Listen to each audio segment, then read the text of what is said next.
Recently, you have likely seen news of community cats severely injured and eventually dying. But why does it seem like no one is being caught for all these animal abuse cases? Is it because Singapore's laws against animal abuse are too lax? Watch on as we explain the main animal abuse laws in Singapore. And by the end of this video, you will realize that under animal abuse laws in Singapore, there is even a chance that you can be jailed if you overfeed your cat or dog.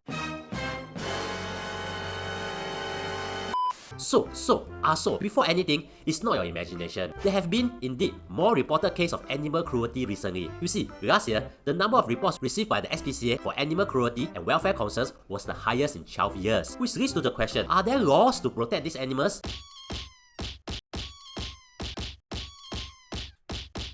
Well, there are, and it's called the Animal and Birds Act. Most of the time when you think of animal abuse, you will likely think of the more severe cases of animal abuse you have seen on the news over the years. For example, the guy that ran down 19 flights of stairs dragging his pet poodle along with him, causing the poodle to be banged against the wall, floor, and stairs. Or you might think of the guy who threw 2 cats off HDB flats in Ang Mo Kio. Generally, this kind of animal abusers will be charged under the law for animal cruelty found in Section 42 of the Animal and Birds Act. Under that section, there's a whole list of things which considered animal cruelty. If you cruelly beat, kick, ill-treat, or even terrify an animal, you could be guilty of animal cruelty. If you cause or procure any animal to be cruelly beat, kick, ill-treat, etc., you could be guilty of animal cruelty as well. If you rashly or unreasonably do anything that cause unnecessary pain or suffering to any animal, you could be guilty of animal cruelty as well. Generally, we can see that if you harm the animal in some way, you'll probably be guilty of animal cruelty. So, what's the penalty? Under Section 42(4), a person who commits such an offence will be liable on their first offence for up to a $15,000 fine, 18 months jail, or both. A repeat offender could be liable for up to a $30,000 fine,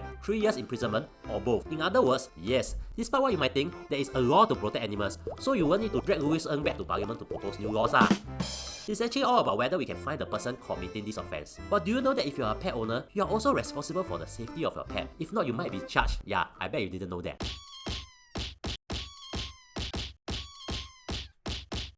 If you are a pet owner, you should also know one more thing about this animal cruelty law under Section 42 of the Act. Hypothetically, say one of the cats which the Ang Mo Kio cat that abused was your cat. He won't be the only one that will be charged for animal cruelty. You might also be charged. Yeah, I'm not kidding. You see, in the subsection of Section 42, which is 42(1)(c) of the current Animal and Birds Act, it's indicated that it's an offence for any person who, being the owner, permits any unnecessary pain or suffering to any animal. Now, you might think that this just means an owner who happily passed his cat to the Ang Mo Kio cat guy to throw off the HDB will be guilty of permitting unnecessary pain or suffering to an animal. But under Section 42(2) of the Act, actually it's much broader. Any owner who has failed to exercise reasonable care and supervision of an animal will be considered as having permitting unnecessary pain or suffering to an animal. Which means, right, there's a chance that if you accidentally left your door open and your cat roam outside and then your cat bump into the Ang Mo Kio cat guy who then abuses the cat, you might be charged. Because by leaving your door open like that for your cat to go out and jalan-jalan, you're not exactly exercising reasonable care and supervision of your beloved cat. After all, you don't know how stupid cats are or not. They might just jump off the building just to catch a bird one day.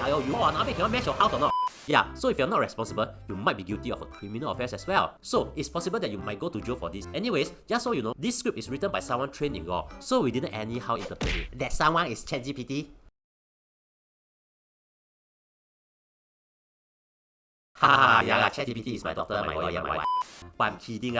This script is really written by a human trained in law, and the laws are interpreted by her too. So, if you own any cats or dogs at home, you better be a responsible owner. Manage your house if you have a cat you bold human safe, but that's far from the only way they can garner as a pet owner. You might be abusing your cat without realizing that you're abusing your cat.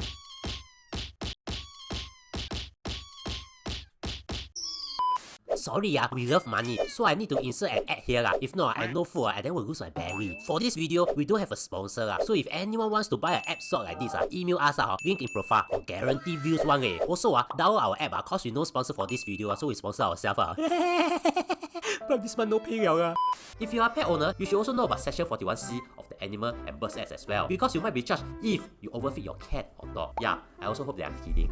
Under Section 41(c), pet owners have a list of responsibilities. You have to make sure your pet has enough food and water, got adequate shelter, not kept in confinement, protected from injury or disease. You cannot abandon your pet, and when your pet goes missing, you must make reasonable efforts to find your pet. And there are more. If you fail to comply with these responsibilities, you will be guilty of a criminal offence. For example, if you overfeed your cat or dog, you might be charged. Because you see, under Section 41(c), subsection 1A1, you have a responsibility to take reasonable steps to ensure that your pet is provided with suitable food. If you overfeed your pet, this could possibly mean that you did not take reasonable steps to provide your pet with suitable food. Now, note that as well as it might sound, it is a theoretical interpretation, since overfeeding can mean that it's not suitable food. And under Section 41C3 of the Animal and Birds Act, you might be liable to fines and imprisonment as well for this. Specifically, for your first offence, you might be fined up to $10,000, jail up to 12 months, or both. For repeat offenders, you might be fined up to $20,000, jail up to 2 years, or both. Now, imagine going to prison, and when your cellmate asks you what crime you have committed, you say this: I let my cat have a buffet at home. Basically, let's just say that as of now, there are laws to protect cats like me lah. Now, why is it an offense to overfeed your cat with too many gohyong? Is it an offense to be half naked in the public? Well, watch this and you'll understand. And thank you for spending almost 5 minutes with me. I really appreciate it and hope that you learned something.